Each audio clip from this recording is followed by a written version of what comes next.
Hello, எப்படி இருக்கீங்க? உங்களை எல்லோரும் சந்திக்கிறதுல நான் ரொம்ப சந்தோஷப்படுறேன்.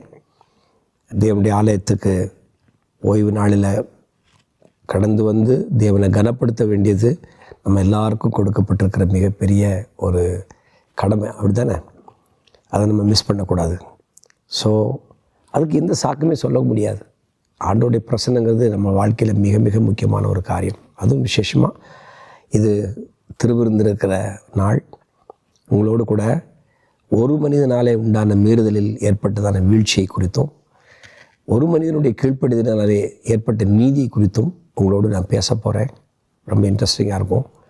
கண்டிப்பாக வாங்க, நம்ம சேர்ந்து கர்த்தரை ஆராதிப்போம், கர்த்தருடைய வார்த்தையை கேட்போம், கீழ்ப்படிவோம். கர்த்தருடைய வார்த்தைக்கு கீழ்ப்படிவதனுடைய உன்னதமான அந்த அனுபவத்தை, அதில் கிடைக்கக்கூடியதான மகிமை ஆசீர்வாதத்தை நம்ம எல்லாம் சேர்ந்து சுதந்திரிக்கலாம். கர்த்தர் உங்களை ஆசீர்வதிப்பாராக. God bless you.